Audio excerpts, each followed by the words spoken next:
राधे राधे। कैसे हैं आप लोग? ईश्वर कृपा से आप सब अच्छे होंगे। ईश्वर आप सबका कृपा बनाए रखे, सबका कल्याण करे। आज हम बताने जा रहे हैं श्रीमद् भागवत महापुराण का 17वां अध्याय, तृतीय स्कंद का 17वां अध्याय। हिरण्यकश्यप और हिरण्याक्ष का जन्म तथा हिरण्याक्ष की दिग्विजय। और उसके पहले हम कहना चाहेंगे कि यदि आपने हमारा चैनल को सब्सक्राइब नहीं किया है तो प्लीज़ हमारे चैनल को सब्सक्राइब कर लीजिए और बेल आइकन बटन ज़रूर दबा दीजिए, जिससे कि हमारे आने वाले सारे वीडियोज़ आपको प्राप्त हो सकें। और यदि आपको हमारी कथा पसंद आ रही हो तो आप वीडियो को लाइक शेयर ज़रूर कर दीजिए और कमेंट ज़रूर करिए। कमेंट में राधे राधे ज़रूर लिखिए। इससे जैसे कथा आप सुन रहे हैं तो भगवान अति प्रसन्न होते हैं और हमको भी खुशी होगी आप कमेंट लिखेंगे। तो चलिए अब चलते हैं कथा की तरफ। श्रीमन्नारायण नारायण हरि हरि, भजमन्नारायण नारायण हरि हरि। तेरी लीला सबसे प्यारी प्यारी, हरि हरि।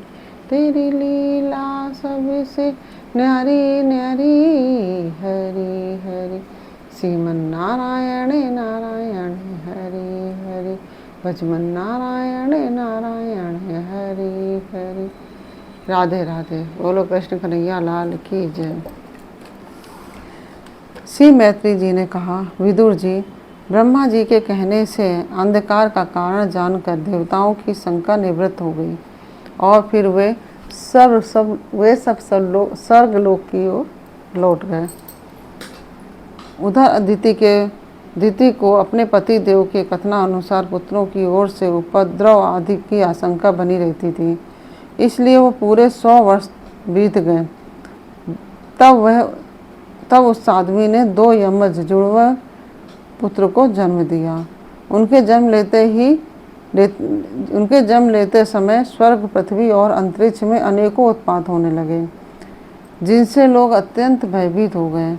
जहाँ तहाँ पृथ्वी और पर्वत कांपने लगे और दिशाओं में दाह होने लगा।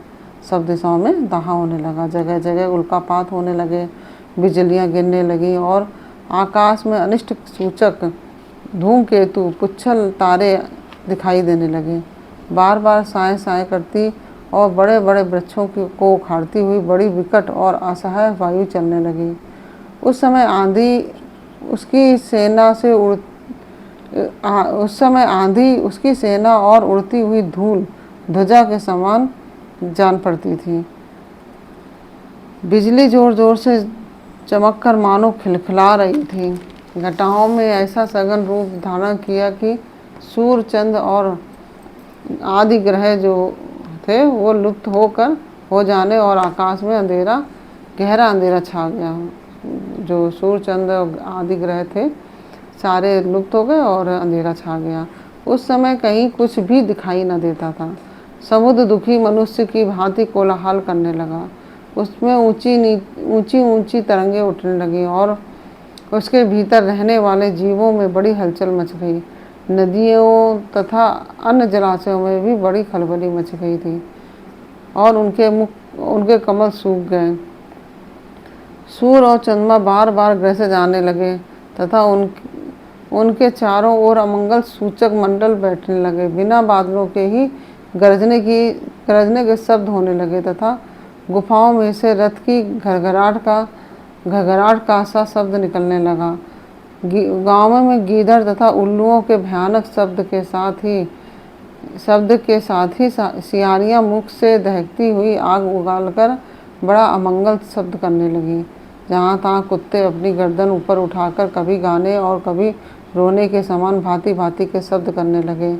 विदुर जी, झुंड के झुंड गधे अपने कठोर खूरों से पृथ्वी को खोदते और रेंगने के शब्द करते मतवाले होकर इधर उधर दौड़ने लगे। पक्षी गधों के शब्द से डर कर रोते चिल्लाते अपने घोंसले से उड़ने लगे और अपनी खिड़कों में बंधे हुए और वन में चरते हुए गाय, बैल आदि पशु डर के मारे मलमूत्र त्यागने लगे। गौवें ऐसी डर गईं कि दूहने पर उनके थनों से खून निकलने लगा। बादल पीप की वर्षा करने लगे। देव मूर्तियों की आंखों से आंसू बहने लगे आंधी के बिना ही वृक्ष उखड़ने और उखड़ उखड़ कर गिरने लगे। शनि, राहु, केतु, क्रूर ग्रह प्रबल होकर चंद्र, बृहस्पति आदि सौम्य ग्रहों तथा बहुत से नक्षत्रों को लांग कर वक्र गति से चलने लगे और आपस में युद्ध करने लगे। ऐसे ही और भी अनेकों भयंकर उत्पात देखकर सनकादि के सिवा और सब जीव भयभीत हो गए तथा उन उत्पातों का मर्म न जानने के कारण उन्होंने यही समझा कि अब संसार का प्रलय होने वाला है। वे दोनों आदि दैत्य जन्म के अनंतर शीघ्र ही अपने फौलाद के समान कठोर शरीरों से बढ़कर महान पर्वतों के सदस्य हो गए तथा उनका पूर्व पराक्रम भी प्रकट हो गया। वे इतने ऊंचे थे कि उनके सुवर्णमय मुकुटों का अग्रभाग आकाश को स्पर्श करता था और उनके विशाल शरीरों से सारी दिशाएं आच्छादित हो जाती थीं। उनकी भुजाओं में सोने के बाजूबंद चमचमा रहे थे। पृथ्वी पर जो वे एक एक कदम रखते थे उससे भूकंप होने लगता था और जब वे खड़े होते थे तो उनकी जगमगाती हुई चमकीली करधनी से सुशोभित कमर अपने प्रकाश से सूर्य को भी मात करती थी। वे दोनों यमज थे। प्रजापति कश्यप जी ने उनका नामकरण किया। उनमें से एक को वीर से दिति के गर्भ में पहले स्थापित हुआ था उसका नाम हिरण्यकश्यप रखा और जो दिति के उदर से पहले निकला वह हिरण्याक्ष के नाम से विख्यात हुआ। हिरण्यकश्यप ब्रह्मा जी के वर से मृत्यु भय से मुक्त हो जाने के कारण बड़ा उद्यत सा हो गया था। उसने अपनी भुजाओं के बल से लोकपालों के सहित तीनों लोकों को अपने वश में कर लिया था। वह अपने छोटे भाई हिरण्याक्ष को बहुत चाहता था और वह भी सदा अपने बड़े भाई का प्रिय कार्य करता रहता था। एक दिन वह हिरण्याक्ष हाथ में गदा लिए युद्ध का अवसर ढूंढता हुआ स्वर्गलोक में जा पहुंचा। वहां उसका वेग बड़ा असह्य था। उसके पैरों में सोने के नूपुर की झनकार हो रही थी, गले में विजय सूचक माला धारण की हुई थी और कंधे पर विशाल गदा रखी हुई थी। उसके मनोबल, शारीरिक बल तथा ब्रह्मा जी के वर ने उसे मतवाला कर रखा था, इसलिए वह सर्वदा निरंकुश और निर्भय हो रहा था। उसे देखकर देवता लोग डर के मारे वैसे ही जहाँ तहाँ छिप गए, जैसे गरुड़ के डर से सांप छिप जाते हैं। जब दैत्यराज हिरण्याक्ष ने देखा कि मेरे तेज के सामने बड़े बड़े गर्वीले इंद्रादि देवता भी छिप गए हैं, तब उन्हें अपने सामने न देखकर वह बार बार भयंकर गर्जना करने लगा। फिर वह महाबली दैत्य वहाँ से लौटकर जल क्रीड़ा करने के लिए मतवाले हाथी के समान गहरे समुद्र में घुस गया, जिसमें लहरों की बड़ी भयंकर गर्जना हो रही थी। ज्यों ही उसने समुद्र में पैर रखा कि डर के मारे वरुण के सैनिक जलचर जीव हकबका गए और किसी प्रकार की छेड़छाड़ न करने पर भी वे उसकी धाक से ही घबराकर बहुत दूर भाग गए। महाबली हिरण्याक्ष अनेक वर्षों तक समुद्र में ही घूमता और सामने किसी प्रतिपक्षी को न पाकर बार बार वायु वेग से उठी हुई उसकी प्रचंड तरंगों पर ही अपनी लोहमयी गदा को आजमाता रहा। इस प्रकार घूमते घूमते वह वरुण की राजधानी विभावरीपुरी में जा पहुंचा।